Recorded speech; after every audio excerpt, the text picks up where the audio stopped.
que nós tenhamos uma lei nesse caso, né, ou um conjunto de regulamentos, que tenha como principal cliente uma grande empresa. Não é de se estranhar. O problema aqui, no caso de Brumadinho, como foi no caso de Mariana igualmente, é que o avanço tecnológico, se você vai a uma mina hoje, contemporânea, a tecnologia é muito mais avançada. Né? Ele não foi atualizado para os empreendimentos antigos. Essa era uma mina, ou mais bem uma barragem, né? Um depósito de rejeitos já desativado, em processo de reconversão e reaproveitamento do que estava lá depositado. Não desculpa e nem exime de qualquer tipo de responsabilidade pelo que aconteceu. Mas eu creio que aqui nós estamos diante de um episódio lamentável. O paralelo que a gente pode fazer é o seguinte: é como uma empresa de aviação que cai um avião. É uma tragédia, choca a todos, mas a empresa não vai quebrar por aquele evento. Né? O evento acontece, não poderia acontecer, tem que se rever todos os procedimentos, há procedimentos ali, há práticas ali, como aquela coisa que acho que todos nós aqui concordamos, que é quase de uma flagrante correção que pode ser procedida, que é colocar gente jusante da barragem, né? Deixando os escritórios ali numa situação de risco. Né? Exatamente. Então, isso tem que ser revisto. Quer dizer, não vai retroagir o evento cataclismático que aconteceu lá.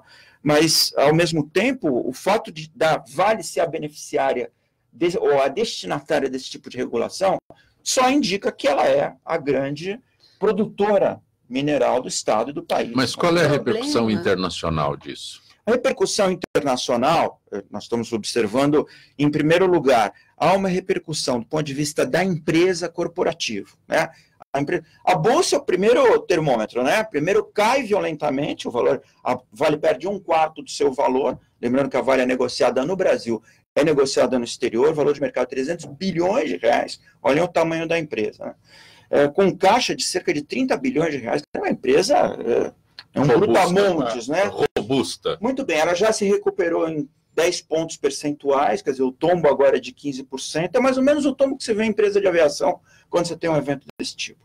Não está muito clara a estrutura de seguro, de garantia, né, de compensação. Mas parece que existiam vários resseguros. Claro, exatamente. Então, é que não está público ainda isso. Mas, muito provavelmente, eu diria que, sendo uma empresa que opera pelas regras corporativas brasileiras e estrangeiras e americanas, ela tem toda uma estrutura de garantia de seguros que vai sanar uma boa parte do prejuízo causado. Então, para a empresa, isso é superável. Né? Isso é superável. O problema é para a nossa regulação ambiental e para a nossa relação sociedade, Estado, meio ambiente. Aí é que eu acho que a gente tem que entrar numa discussão um pouco mais profunda e avançada, até porque países de nível de desenvolvimento na mineração similares ao nosso, como Chile e Peru, já não aceitam o tipo de tecnologia permanecer. Foi proibido até. Foram proibidos. Lá, porque esse tipo de tecnologia é como se... Imaginem areia e água, né? Aqui todos nós já vimos crianças ou brincamos, né, com fazer barragens, ir à praia e montar laguinho de areia. Esse tipo de tecnologia é exatamente isso. Você faz uma montanhinha de areia ou de terra e segura a água para trás. O problema é que você vai empilhando terra para aumentar a quantidade de água, de rejeitos que ficam para trás. Chega uma hora, a pressão daquele volume empilhado fica insuportável para a barragem, por isso tem que ser feita inspeção periódica, manutenção. Mas os eventos acontecem, pode ter tido, não sabe a causa, pode ter sido uma acomodação geológica profunda. No Chile e no Peru, esse procedimento é proibido porque são terrenos ou áreas mais suscetíveis de terremotos. E quaisquer outras pressões adicionais, claro, como explosões em outras minas ao lado, acabam influenciando. Exatamente. Um evento geológico, seja natural ou causado pelo homem, pela ação humana, pode ter alterado aquele equilíbrio. Então, não se sabe ainda exatamente o que aconteceu. Eu gostaria também de levantar uma questão que eu acho que é mais profunda ainda. Eu acho que a gente vive uma democracia de espectadores. A nossa sociedade, em geral, se limita a reclamar ou a queixar-se depois que aquele evento ocorre.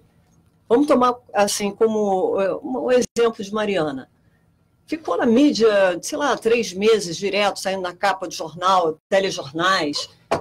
Depois acabou o escândalo, Se esqueceu. Tudo foi esquecido, ninguém foi ressarcido, e o pior, agora que ocorreu o segundo desastre, aí a gente está vendo que várias entidades de classe, protetoras do meio ambiente, entraram com pedidos, com reclamações, falando, olha, a gente tem que mudar, isso aqui não está correto, essa barragem é antiga.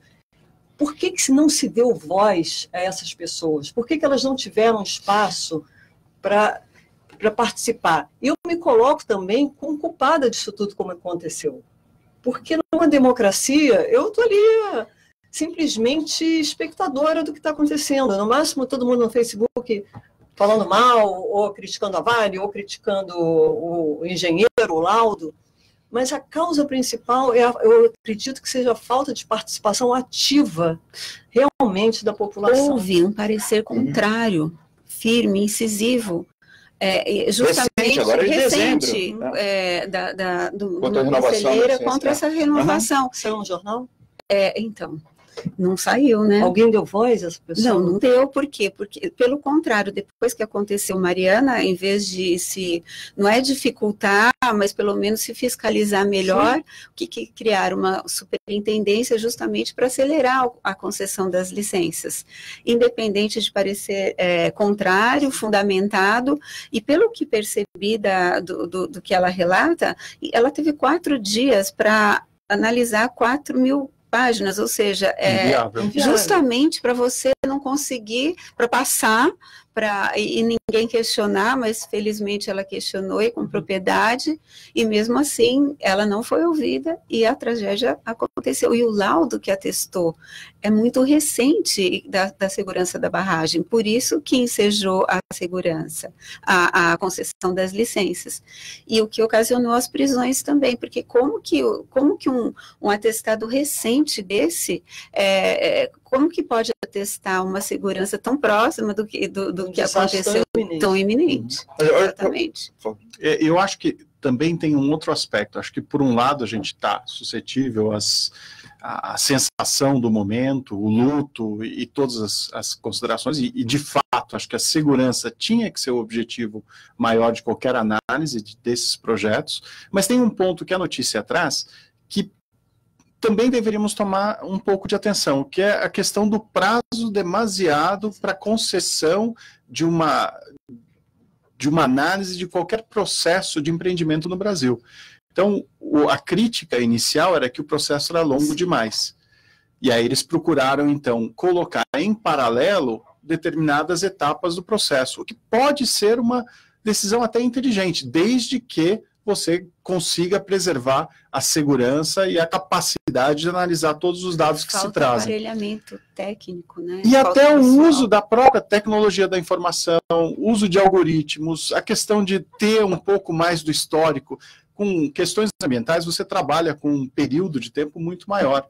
Na verdade, qualquer empreendimento que tenha uma represa, por exemplo, você considera 100 anos de chuvas até para avaliar qual o risco, de fato, de você ter ou não um incidente naquela ocasião com esse novo projeto. Então, o que eu tiraria até de conclusão aqui, eu acho que, nesse caso específico, está flagrante que, de uma maneira antiga ou da nova, o problema ia acontecer porque o princípio da segurança não foi observado nos seus aspectos mínimos. A questão do EIA-RIMA e tudo mais, pelo visto, eles não observaram. Porém, traz um alerta que, de qualquer jeito, eu acho que para o país é importante você não perder tempo com burocracias desnecessárias e que não vão servir a uma análise adequada como deveria ser. Então, se por um lado a gente tem ao tempo demasiado, acho que a crítica à inobservância de aspectos importantes, ela obviamente tem que ficar em qualquer sistema. Doutora Fernanda, quando a senhora fala de expectativa, aí Brumadinho já lamentavelmente já aconteceu. Como a expectativa agora é Congonhas. Que a cidade fica embaixo. Né? Isso, é a área de maior risco e a tragédia será muito pior ainda. Todos aqueles que trabalham nesse setor já informaram os riscos de Congonhas. Então, é porque a senhora citou, estamos na expectativa. E agora a gente age normalmente assim, o pior é isso. Sabe que eu fico estarrecido? técnicos vieram aqui no programa do Comitê do Alto Tietê, o Pinheiro Pedro, que é advogado ambientalista, os dois, Congonhas. Então, já é a tragédia anunciada. O que vamos fazer para que não ocorra, né? O que Isso, podemos fazer para impedir? Vera, eu acho que é uma questão nossa cultural, porque eu vou trazer para um exemplo mais prosaico, assim, o condomínio que a gente vive. Às vezes a gente vive reclamando ou do síndico, ou de alguma coisa que não funciona bem, a gente se limita a reclamar. A gente vai participar da assembleia, a gente vai participar da tomada de decisão, a gente vai tomar a frente para realmente querer mudar aquilo, ou a gente fica ali só na qualidade de espectador, esperando a tragédia acontecer e depois reclamando, se lamentando. E eu acho que a gente realmente fica nessa posição passiva e a gente deveria adotar uma posição proativa. Concordo. Em favor do coletivo, né? São 40 barreiras, 40 barragens no estado de Minas, agora 39, né? 40, eram 40, agora com Brumadinho são 39 em alto risco, situação de alto risco no estado de Minas Gerais. Quando teve Mariana, houve o rompimento de uma barragem no Mato Grosso, mas como não houve vítimas, apenas o meio ambiente, ninguém falou absolutamente nada. Tragédia semelhante a essas duas, destruiu o meio ambiente onde ela estava, mas não tivemos vítimas, não tivemos pessoas. Agora a degradação do meio ambiente é irrecuperável e ninguém falou nada. E que é tão sério, claro que não comparando a vida humana, mas traz consequências para a vida humana também, porque a mudança daquela biodiversidade vai mexer com todo o ecossistema. Acho que são dois níveis que nós temos que ter de vigilância, né? Assim, a nossa preocupação, a nossa angústia por não ver nada sendo feito, ela é limitada pelos recursos que nós temos disponíveis como cidadãos e indivíduos, né? Mas talvez a imprensa possa cumprir esse papel de acompanhar, né? De ser o guardião, né? Ou pelo menos o alerta, né? O alerta remoto, mas o alerta, como está Mariana, como está Brumadinho, o que foi feito. Mas, doutor Fábio, eu vou lá como repórter e eles me mostram um cenário maravilhoso. Eu sou repórter, eu sou jornalista, eu não sou técnico. Mas não é um técnico vai lá e me mostra, entendeu? Claro, um técnico me mostra, estamos às mil maravilhas aqui, eu relato o que ele está Mas não é fazer o relato, é manter o tema na pauta. Eu acho que é isso que a doutora chamou a atenção. Nós nos esquecemos. 3 meses depois nos esquecemos. A vida segue, outros assuntos aparecem, mas o assunto está lá. O risco está lá. Ele não deixou de existir. Mariana é uma vai acontecer, Brumadinho, vai acontecer Congonhas, vai acontecer outro. Vários técnicos falaram. Não é a questão de que vai ou não acontecer. Quando irá acontecer. Então acontecerá outra, como cairá outro avião. O que nos resta fazer é encontrarmos as redes, né, de redução de risco. É isso que nós conseguiríamos fazer se mantivéssemos uma vigilância constante, um acompanhamento desses processos por meio da pressão nas autoridades competentes, no desenvolvimento tecnológico, talvez instando os institutos de engenharia a buscarem soluções, direcionarem verbas para isso. Não sei, há maneiras. O povo, a gente não vai lá, a represa, o repórter, olhar, não adianta nada de ser inócuo, né? Só tirar uma foto. Você percebeu? Mas manter o assunto na pauta é maior nos técnicos mesmo, porque as pessoas, e tem que ser pessoas sérias, não adianta ter e atestar o que eles querem também, não é verdade? E a publicidade, acho que a questão da transparência, da divulgação, e aí os especialistas poderem ter acesso e opinarem. Cadê a bancada da mineração nesse novo Congresso Nacional que toma posse amanhã? Quem são os deputados vinculados em Minas Gerais, a Vale do Rio Doce, as empresas do setor, tiveram financiamento dessas empresas, os que são técnicos nessa área? Nós não temos bancada da Pó, da Bala, bancada do Boi, bancada da Bíblia, cadê a bancada da Mina? Cadê a bancada da Vale? Né? Deve haver alguém lá. Será que não seria, como cidadãos, a nossa função mandar um e-mail, ligar para o gabinete, participar?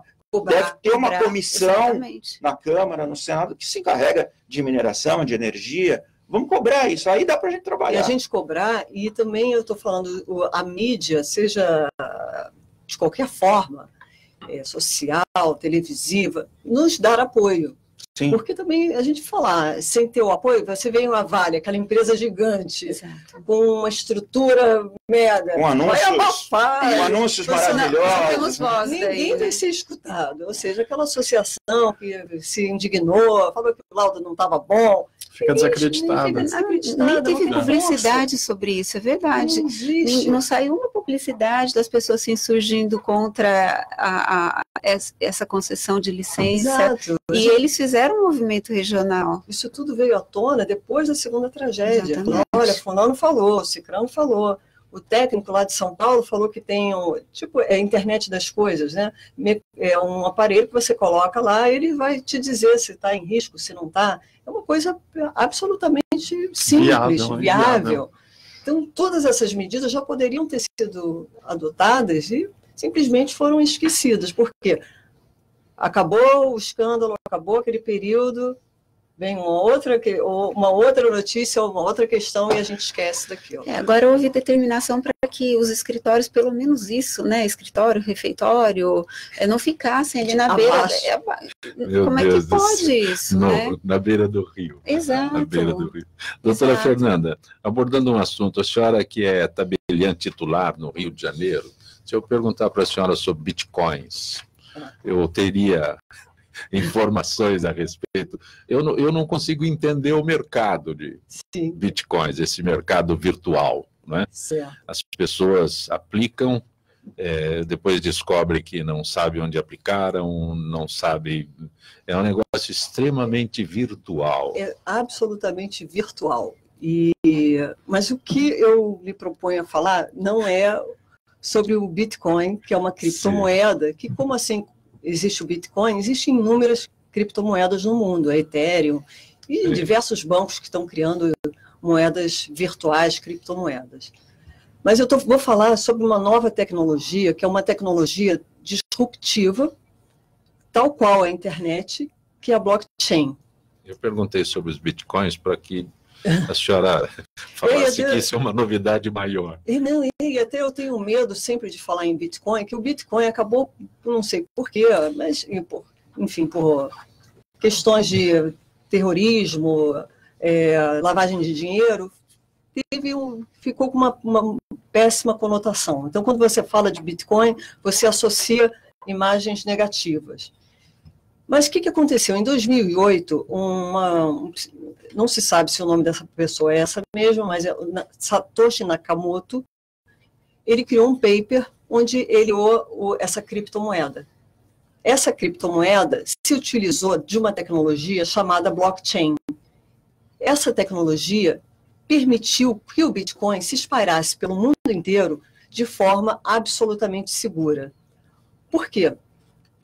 Porque a blockchain é uma tecnologia que ela permite o registro de transações, aí eu falo transações genericamente, começou com Bitcoin, que é a parte financeira, mas eu falo transação qualquer coisa, compra e venda, relações com o hospital, relações governamentais, tudo que depender de registro, a blockchain tem essa serventia. Por quê? O blockchain é uma rede de registros descentralizada. O que isso quer dizer? Esse livro-razão, onde é registrada aquela transação, ela fica fora da internet. Ou seja, ela fica imune a ataques cibernéticos. Até hoje, os russos, os chineses já tentaram invadir a blockchain, até hoje ninguém conseguiu. Existem startups especialistas em invadir sistemas, para ver se aquele sistema realmente é seguro. Principalmente em Israel, tem um grupo chamado Team8.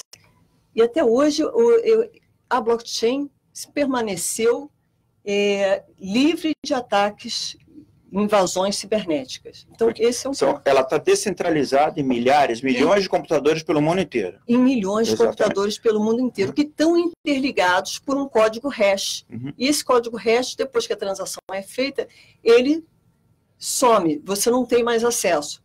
Para você alterar, você teria que entrar em todos esses computadores ao mesmo tempo e fazer o mesmo procedimento. Inviável. Que é virtualmente impossível. É virtualmente impossível. O que acontece hoje em dia? Por que a gente não transaciona no meio virtual? A gente transaciona, estava falando, com valores pequenos. Banco, uns contratos de pouca monta, aí você usa o contrato eletrônico, de forma virtual. Mas, quando você fala num contrato, vamos dizer, eu vou fazer uma procuração para sacar 10 milhões no banco, você vai aceitar um contrato da internet? Até porque a internet, a forma que a gente utiliza atualmente, ela é centralizada. Ela é centralizada na mão, vamos dizer, de poucos big data. O Google, o Facebook, o Amazon. Essas pessoas, elas sabem exatamente tudo que a gente faz.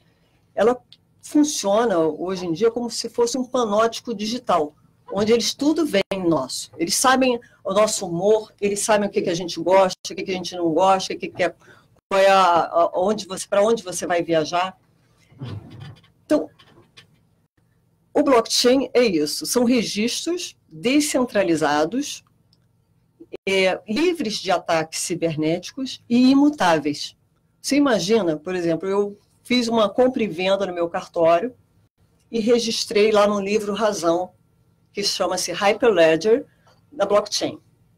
Depois que eu registrei aquela transação, aquela compra e venda, nem eu posso mudar, mexer uma vírgula daquela transação. Eu posso enxergar, outras pessoas vão poder enxergar aquela transação, pessoas habilitadas, mas elas vão ser imutáveis, não poderão ser editadas.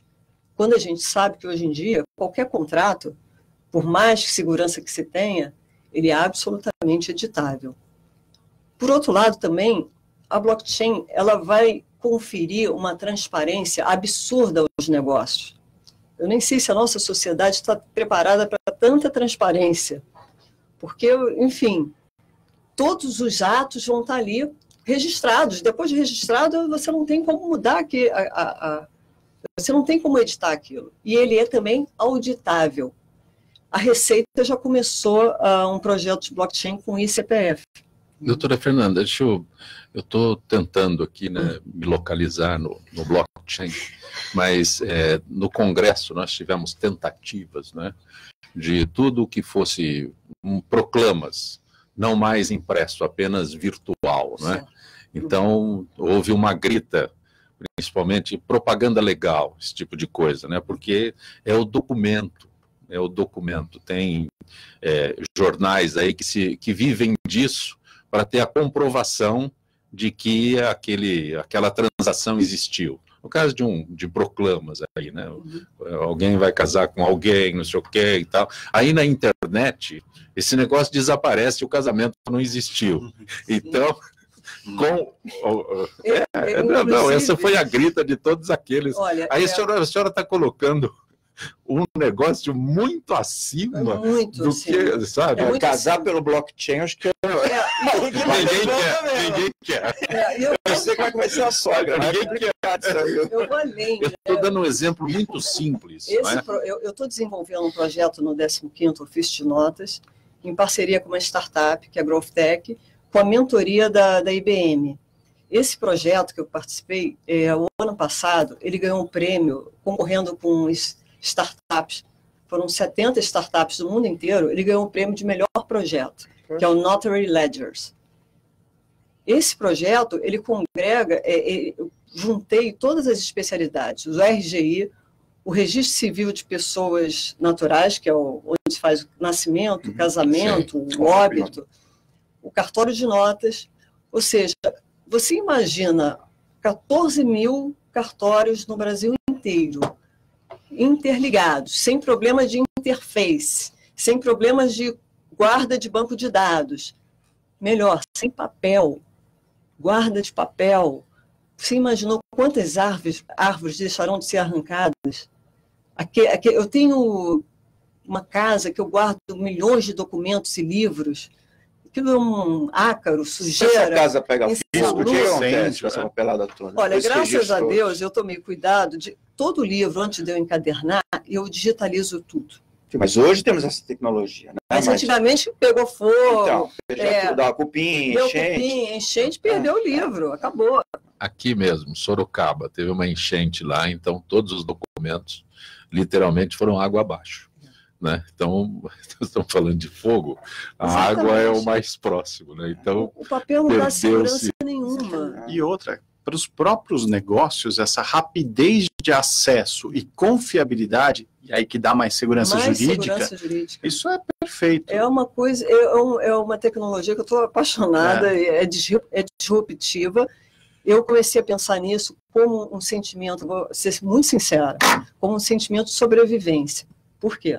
Há 3 anos atrás eu comecei a ler muito sobre blockchain. E a primeira coisa que eu escutava era acabar com os cartórios. Vamos acabar com os cartórios. E aí eu fui estudando e eu vi que não precisava acabar. Eu poderia estar dentro da minha atividade, aprimorando a minha atividade, de forma que ela ficasse mais eficiente e mais segura.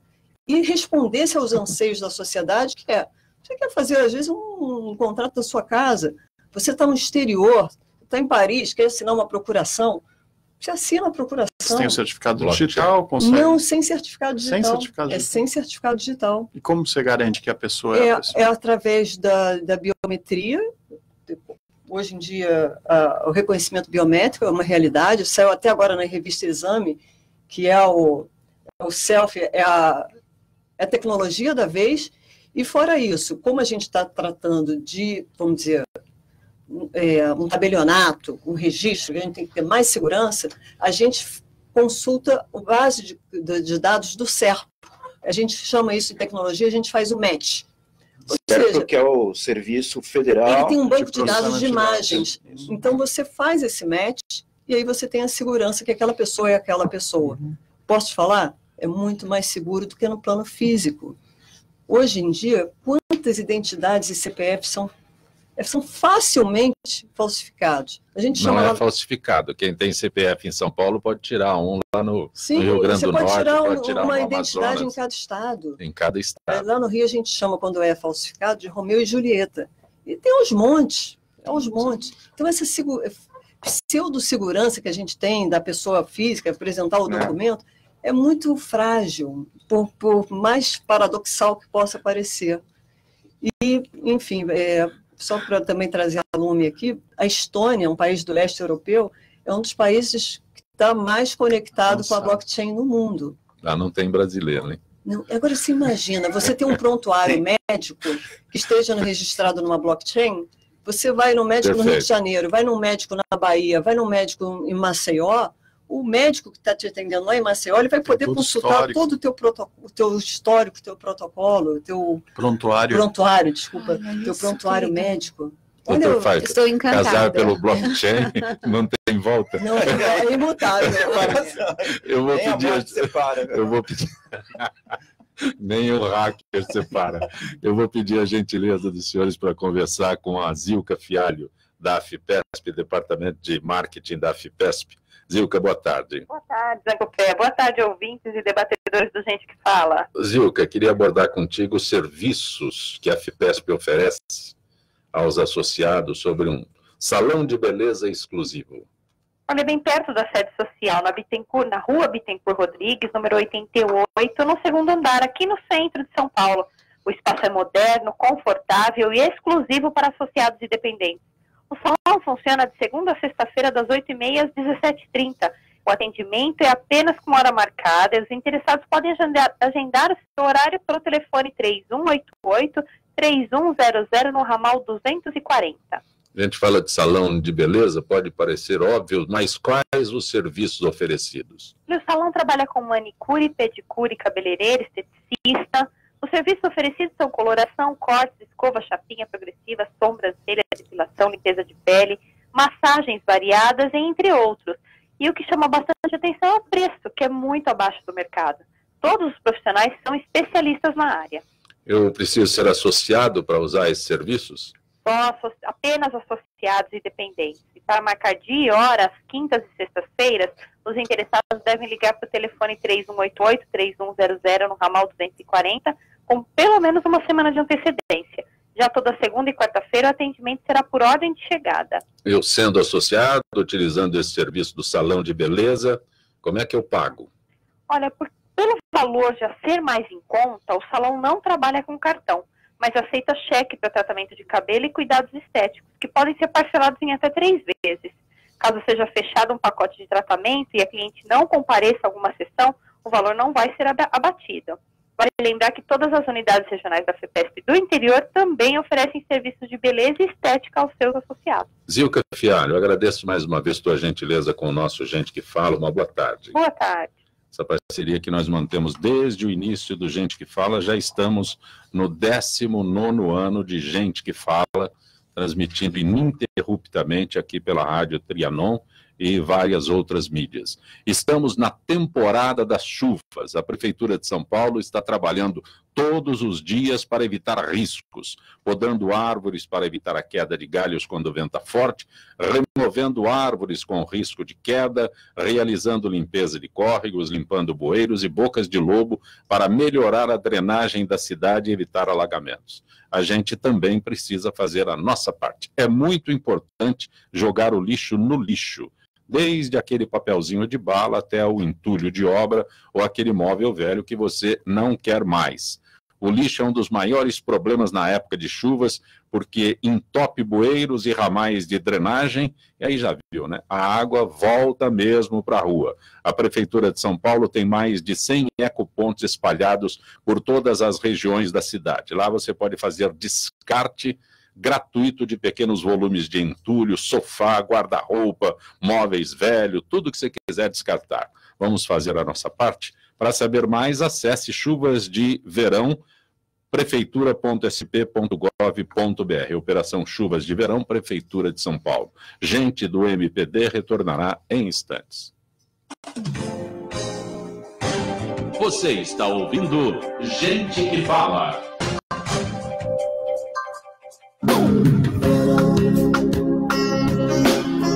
Acompanhe aqui na Rádio Trianon Educação em Diabetes. Todas as segundas, quartas e sextas-feiras, a partir das 4 horas da tarde. Educação em Diabetes. Apresentação, Dr. Fábio Frage Filho. Você está ouvindo Gente que Fala.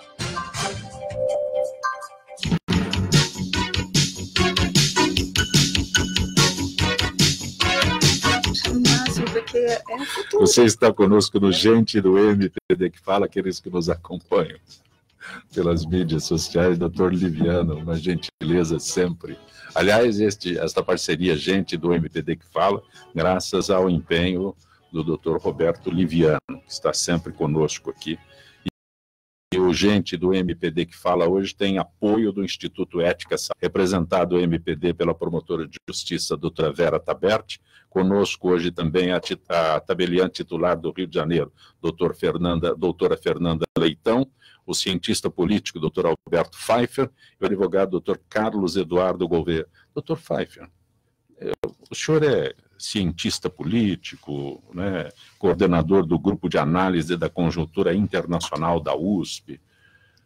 A Venezuela tem 2 presidentes? Como é que funciona?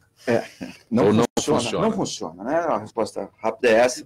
Tem um presidente, que é o presidente Nicolás Maduro, que seguiu um rito legal e foi empossado como presidente eleito em eleições altamente contestadas e tidas e reconhecidas. São legais. Se eu sou o Maduro, eu acho que é legal. Exatamente. Eu não sou o Maduro, é ilegal. Exatamente. É isso. A oposição atribuir legalidade ao processo eleitoral que levou à vitória de Nicolás Maduro. Nicolás Maduro diz, não, fui eleito, me apresentei, vocês não quiseram apresentar. Por que ilegal? É isso. Todo mundo fala, é um processo ilegal, Ilegal por quê? É um processo longo, continuado e muito bem engendrado. No Peru nós tivemos o Fujimori que tentou um 3º mandato. Exato. Então, na Venezuela, conseguiu o 3º mandato e foi retirado. Esse caminho do autoritarismo com roupagem democrática e institucional deu certo na Venezuela. O que se tem lá hoje é um regime autoritário, uma ditadura, sejamos sinceros, que priva a maior parte da população do acesso a bens básicos da cidadania, falta alimento, inflação de mais de 1.000.000% ao ano, saúde dilacerada, não se tem acesso a remédios básicos, criminalidade crescendo, enfim, as pessoas fugindo do país. Não há nada mais eloquente do que isso, do que a crise interna do que a fuga das pessoas, né? Então, isso é um processo que começa em 1998, com a eleição de Hugo Chávez, democrática, um processo competitivo, mas Hugo Chávez já vem ao poder com esta tendência a se consolidar, a fazer a Revolução Bolivariana por meio da conversão das instituições amoldadas àquele projeto. Hugo Chávez falece, fica Nicolás Maduro como seu sucessor, herdeiro político, e agora ele concorreu a um novo mandato presidencial, depois de a oposição haver ganhado as eleições legislativas, com controle da Assembleia.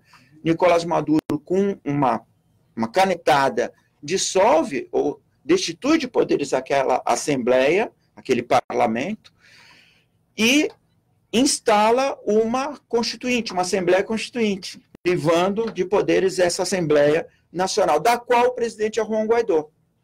Então, pela lei venezuelana, essa Assembleia não tem poderes. Pelo povo venezuelano, essa Assembleia tem poderes, porque o povo elegeu essa Assembleia. Muito bem. Nós chegamos agora no momento em que Nicolás Maduro concorreu à presidência, a oposição não apresentou candidatos viáveis, havia outros candidatos, mas, digamos, de dissidências ou de pseudodissidências do chavismo, né? É como se diz esse movimento populista bolivariano inspirado na figura icônica de Hugo Chávez.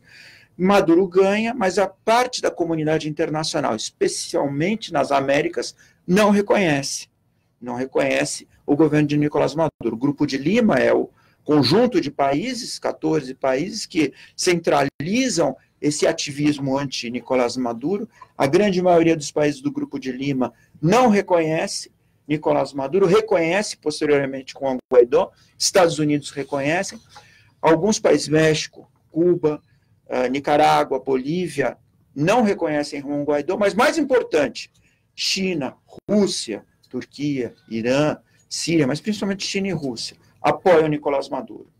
E aí nós estamos no meio de uma disputa de poder, uma disputa econômica, em torno do controle das enormes jazidas de hidrocarbonetos, petróleo e gás que a Venezuela possui. São as maiores do mundo.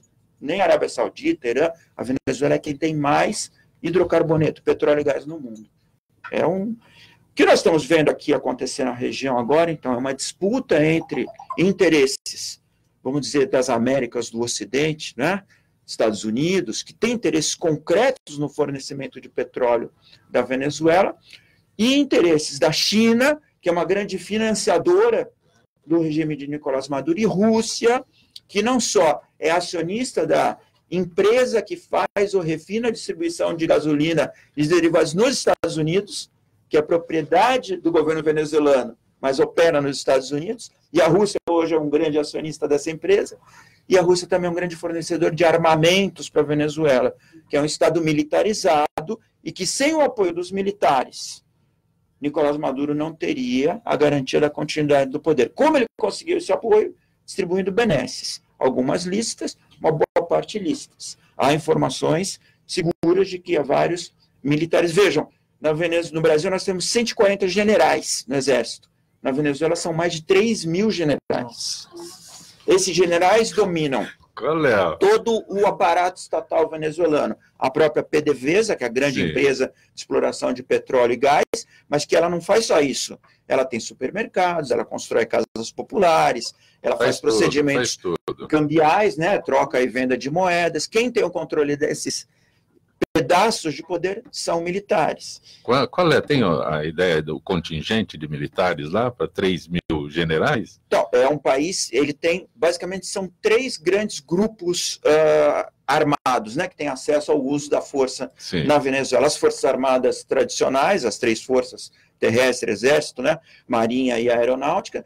Temos a Guarda Nacional, que é uma grande polícia federal, que não é a nossa Polícia Federal aqui, que é uma polícia altamente especializada em crimes federais, a Guarda Nacional como se fosse um exército doméstico. E as milícias bolivarianas, que são grupos de segurança, que não são as milícias como nós temos no Rio de Janeiro, elas não são ilegais, mas elas são paralegais. Elas são parte de uma estrutura de controle e dominação das comunidades mais carentes.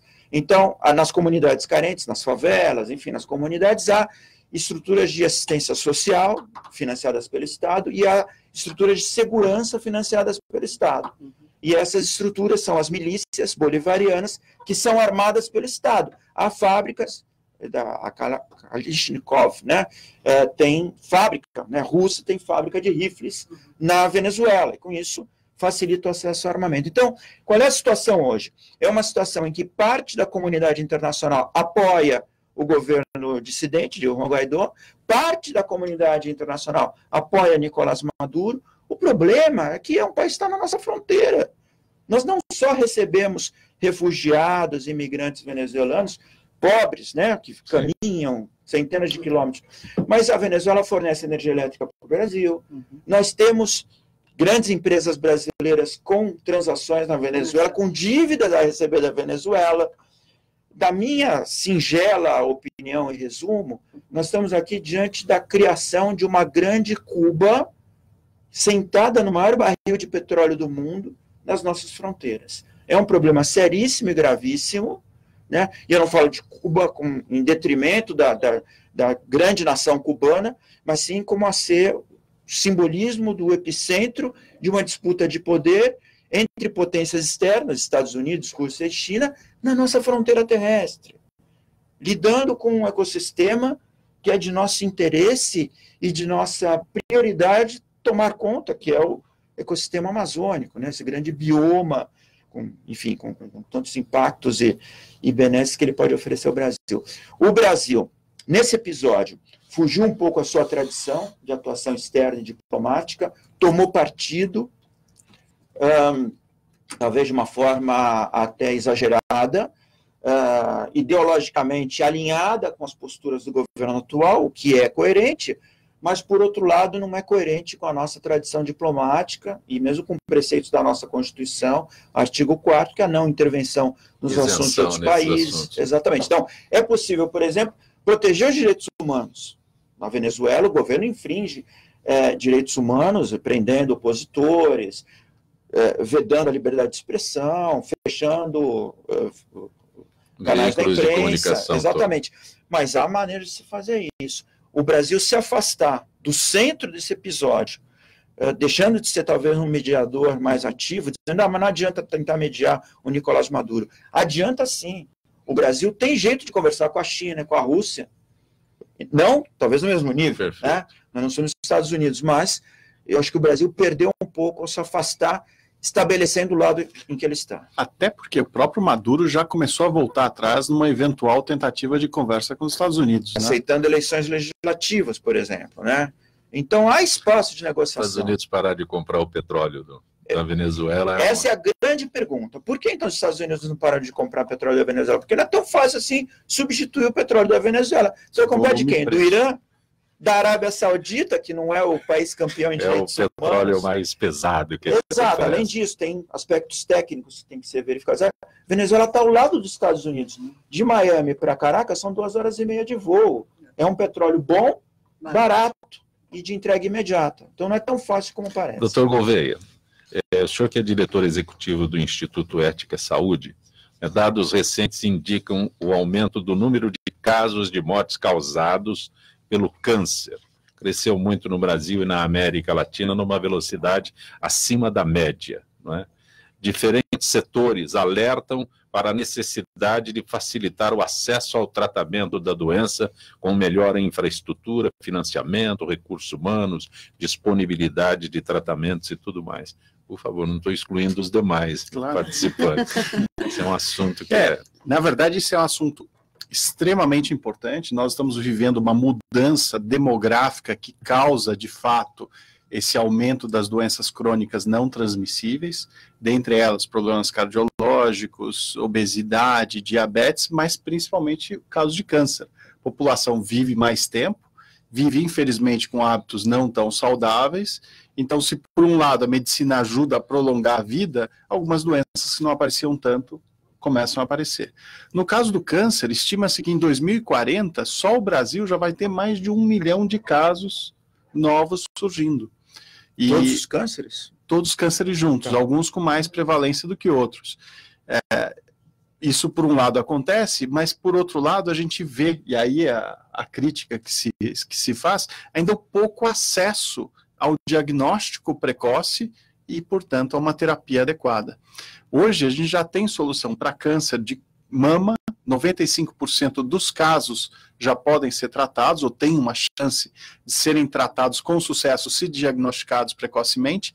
Pulmão é outro que já existe medicação também aprovada e disponível no sistema, só para citar alguns exemplos. E no caso brasileiro, a gente está falando de 1 milhão de casos com quase 500 mil casos de morte em 2040. É muita coisa. E por quê? Porque hoje 76% das mulheres não fazem sequer uma mamografia. 3 em cada 4 mulheres não têm acesso. Ou porque demora demais o agendamento no SUS, ou porque não tem o conhecimento, não importa, o fato é que acaba não tendo. Doutor Gouveia, só um detalhe, né? A doutora Fernanda falou de uma interação no sistema de saúde que eu acho maravilhoso se isso um dia acontecer. Né? Vai acontecer. Alguém aqui de São Paulo que esteja em Natal e por algum motivo precise ir ao médico, tem lá o prontuário dele. Ou no mundo inteiro, né, doutor? No mundo inteiro. Não, mas vamos ficar aqui. Agora, o Brasil é muito grande.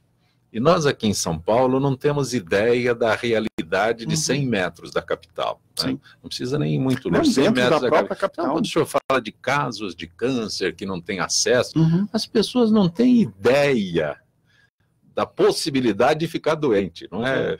Então, que eu falo, diagnóstico, não é que ninguém quer, não sabe. O senhor fala o diagnóstico em tempo, não tem como fazer um diagnóstico. Pois não, doutora. Posso abrir um parêntese? Assim, a minha pergunta esse é o efeito, é o câncer que vem aumentando, sim, mas por que o câncer vem aumentando tanto? Não seria em função da nossa alimentação? Também. Porque, por exemplo, eu vejo vários alimentos ou substâncias que foram banidas na Europa, nos Estados Unidos, continuam largamente sendo comercializadas aqui no Brasil. Por exemplo, um exemplo, o desodorante sem alumínio, porque principalmente as mulheres que não têm pelos usam desodorante com alumínio, por isso a maior incidência de câncer de mama. Então, não seria bom também uma conscientização desses... Um detalhe, quando eu vou comprar um produto, que o senhor citou aí, um desodorante, eu não sei o que está escrito lá. Mas isso que eu estou falando, um programa de maior informação. Eu não sei. De política pública para evitar. Existe, de fato, um grande esforço e uma mudança de hábitos. Então, a gente vê, no ponto de vista de alimentação, cada vez mais se tenta, do ponto de vista de saúde pública, e é um esforço do Ministério da Saúde, Anvisa, da própria indústria, como associação de indústrias e tudo mais, mudança para o quê? Hábitos de vida mais saudáveis. Correto. Que práticas de atividade física e também alimentação e outras questões que deveriam fazer parte. Do ponto de vista da própria vigilância sanitária, esse tipo de alerta, ele é cada vez mais presente. Então, se existe um risco, ele tem que ser avisado, deixado claro, seja no rótulo, no produto, sim, que pode até ser proibido. Você escolhe sim ou não. Exatamente. Você tem a noção, porque eu vim a saber dessa notícia há pouco tempo.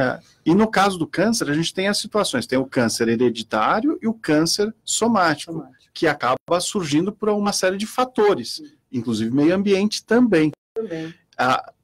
O grande avanço que a gente está conseguindo é exatamente no diagnóstico. O diagnóstico hoje precoce, através de exames físicos, exames de imagem e exames de diagnóstico in vitro mesmo, a partir de amostras, sangue, a biópsia, o que seja, você consegue rapidamente saber se você tem ou não, primeiro, predisposição, e pode ser um teste genético, se você tem algum tipo de mutação genética que vai te ajudar a ter uma informação, o meu remédio é esse que todo mundo toma, ou eu tenho uma mutação tal que não adianta tomar, que eu vou desperdiçar dinheiro público, inclusive, porque não vai fazer efeito nenhum, e tenho que ir para um medicamento mais caro a princípio, mas que vai ser totalmente eficaz para o meu caso. Isso é o quê? É a medicina personalizada. É o suprassumo hoje do que a gente tem, em que você consegue ter um diagnóstico tão adequado que você sabe exatamente qual vai ser o tipo de resultado e consegue se tratar. Então, hoje a gente já tem uma mudança, inclusive de hospitais oferecendo, hospitais e grandes laboratórios, todo um tipo de suporte. E agora falta só a área pública, que poderia sim se beneficiar da internet das coisas, trazendo a questão do prontuário eletrônico, informação. Uma coisa que me preocupa muito, por exemplo, estamos vivendo mais, estamos buscando melhor qualidade de vida, com uma melhor alimentação. Então, eu vejo assim um esforço na minha própria família, vamos consumir mais saladas, vegetais, menos carne, e assim vai. Mas e o agrotóxico? De repente, quem quer ter uma vida mais saudável, tem o problema do agrotóxico. Como está essa questão nas incidências de câncer? Então, o Brasil tem sido um dos países que tem aumentado bastante o rigor na análise e aprovação. Eu não sou especialista na área, mas eu vejo que tanto a Anvisa... Desculpa, mas agrotóxico agora chama defensivo agrícola. Mudou a nomenclatura. Mas o governo fala, a nossa regulamentação é bastante avançada. É claro que há desvios, é claro que há pessoas que provavelmente usem alguns produtos de maneira irregular. Ou até mas há uma fiscalização também. As cadeias de supermercados são as maiores interessadas em entregar produtos com graus de sanidade bastante razoáveis. O que eu acho que está faltando, a gente está acabando o tempo, né, Zancopé? Mas o que a doutora Fernanda falou lá no começo sobre as barragens, quer dizer, essa coisa da gente manter a vigilância, manter o alerta, é também na regulação em geral, o acesso à informação e os padrões mais elevados. Antes da Copa do Mundo, o povo foi às ruas para pedir hospital, escola, segurança padrão FIFA. Então, na hora da gente pedir regulação, informação para a mineração, para o agrotóxico, padrão 7-1. Para a saúde, padrão mundial, padrão estado da arte, o Brasil tem condição de ter isso. E eu diria que no nosso caso, especificamente com a Agência Nacional de Vigilância Sanitária, a gente está atingindo um dos padrões mais críticos, rigorosos e adequados para uma série de áreas. A Anvisa acabou de completar agora, no dia 29, foi a cerimônia de 20 anos de Anvisa. E a Anvisa hoje, ela já senta com a FDA, com a União Europeia, com os Estados Unidos, com o Canadá e todos os outros, já na mesma posição, fazendo parte de fóruns mundiais de regulação, tanto para diagnóstico, produtos para saúde, quanto de medicamentos, tendo avançado bastante. Dona Vera, rapidinho, nós estamos no finalzinho do Gente que Fala, novo congresso amanhã. Qual é a expectativa da senhora? Bom, eu sou uma idealista, né? Acho que isso que me motiva. Eu espero que essas mudanças que operaram em larga escala, embora eu quisesse que fosse mais a larga escala ainda, tragam um futuro melhor para a gente, uns congressistas mais responsáveis, mais preocupados mesmo com as políticas públicas, com a população, e não só preocupado com seus interesses pessoais, de riqueza, da família, como a gente vem vendo por aí, infelizmente. Foi um ar de descrença do senhor? Não adianta ter um congresso novo com um povo velho. Então, o povo é que tem que ser o eleitor constante e permanente. Hoje, com a tecnologia disponível, a gente vota o tempo todo em tempo real. Nas redes, fazendo parte dessa grande massa de opinião, de troca de informações, mas também pressionando os políticos eleitos. Nossos representantes devem receber a nossa pressão para que possam ser orientados quanto ao que fazer. Se nós não participarmos, mandando e-mail, entrando nas redes sociais, pressionando sobre esses temas que nós falamos aqui e tantos mais, deixar os políticos em Brasília é como mandá-los para outro planeta. Final desta edição de Gente do MPD que Fala. Essa renovação é importante. Não, né? Posso deixar uma frase? Pois não. Eu não me lembro qual foi o autor, mas não se pode exigir dos representantes mais do que a qualidade dos representados. Exatamente. Então, cabe a nós, a nosso gente papel agora, agora, a gente tem que mudar através da educação, de participação ativa. Que aí a gente vai ter realmente, de fato, uma melhora. E as redes sociais colaboram muito para isso. É o final desta edição de Gente do MPD que Fala, com apoio do Instituto Ética Saúde. O MPD hoje é representado pela promotora de justiça, a doutora Vera Taberti, também conosco a doutora Fernanda Leitão, que é tabeliã titular no Rio de Janeiro, o cientista político, doutor Alberto Pfeiffer, e o advogado administrador público, doutor Carlos Eduardo Gouveia. Estaremos de volta amanhã, sempre com direção do jornalista Fausto Camunha. Gratos, até lá. Vai tomando seu banho, vai cantando no chuveiro.